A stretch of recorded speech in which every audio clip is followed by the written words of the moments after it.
Saludo, mi nombre es María Giselle Cruz, de la asignatura de Neurociencia del Aprendizaje, con la facilitadora Olgarida Nargadillo Méndez. Muy buenas tardes, voy a estar conversando sobre los 10 aprendizajes más importantes que obtuve durante la asignatura de Neurociencia del Aprendizaje. El cerebro y sus funciones. El cerebro y sus funciones controla lo que piensa y siente, cómo aprendes y recuerda y la forma en que te mueve. También controla muchas de las cosas que apenas te das cuenta, como el latido de tu corazón y la digestión de la comida. El cerebro controla los movimientos voluntarios, el habla, la inteligencia, la memoria, las emociones y procesa la información que recibe a través de los sentidos. El desarrollo del cerebro y las habilidades entre los infantes y los adolescentes. Durante los primeros 3 años de la vida, el cerebro de los niños triplica su tamaño y alcanza el doble de las conexiones que tenía en años antes, y así permanece hasta cumplir su primera década. El cerebro y los adolescentes tienen una capacidad asombrosa para adaptarse y responder nuevas experiencias y situaciones.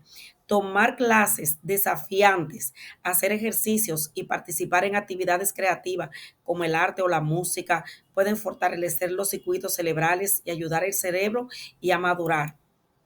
La inteligencia múltiple. Harvard fue el primero en hablar de varias inteligencias múltiples, bien diferenciadas, pero relacionadas entre sí. Habla la llegada de las ideas de los psicólogos investigador y profesor de Harvard. El pensamiento predominante era el veremos para el definir a alguien con la inteligente era el éxito académico.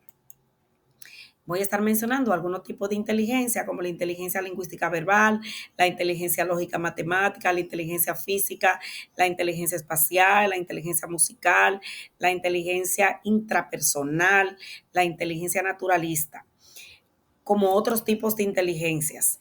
Las funciones basadas y superiores del cerebro. Esto incluye desde el funcionamiento vital como respirar o el ritmo cardíaco, pasando por una función más básica como el dormir, tener hambre o el instituto sexual, hasta las funciones superiores como pensar, recordar o hablar. Las funciones del olvido nos ayudan a desengancharnos de traumas o situaciones complicadas de nuestro pasado para que así podamos afrontar mejor el futuro, adaptándonos mejor a los retos que se nos pueden plantear.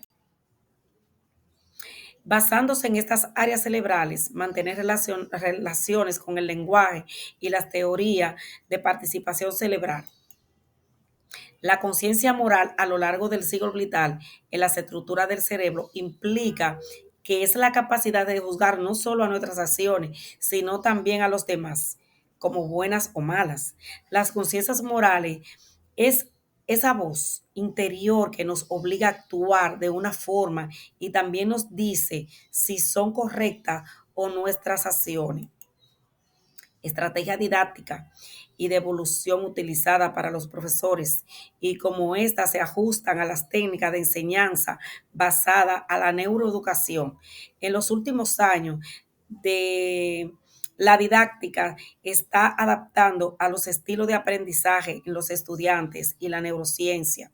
Se ha convertido en una disciplina que aporta una gran cantidad de información sobre el funcionamiento del cerebro, su implicancia en la construcción del conocimiento y la importancia de considerar los aspectos cognitivos y efectivos y sociales inmersos en el proceso del aprendizaje. Sugerencias y estrategias para fomentar y optimizar el proceso de la lectoescritura, basándose en los conocimientos que adquiriste sobre el papel del cerebro en este proceso. La lectura en voz alta, dedica tiempo a la lectura en voz alta todos los días, establece rutina de lectura, implementa rutina de lectura diaria en horario escolar, promueve la escritura creativa, fomenta comprensión lectora, flexibilidad y paciencia, incorporación tecnológica y educativa. Estas son las estrategias para mejorar la lectura en los niños. En conclusión, Los estudios de la mente o el cerebro humano ha dado grandes avances, pero aún tiene grandes retos para seguir descubriendo las bases de su funcionamiento. El conocimiento de las bases fisiológicas y neuroquímicas ayudan a comprender la conducta humana y las bases de aprendizaje, las ciencias de la mente. Tendrá que ir incorporando más elementos en el campo de la experiencia, en el contacto con el ambiente y la compleja red de relaciones sociales que se generan cambios internos en el cerebro humano, siendo una base importante del aprendizaje. Lo anterior nos lleva a revisar los cambios que se dan en el cerebro y la respuesta que éste tiene para dar retos actuales en la sociedad tecnológica. Espero que este video le haya sido de mucha experiencia y que le pueda ayudar para el futuro. Muchísimas gracias.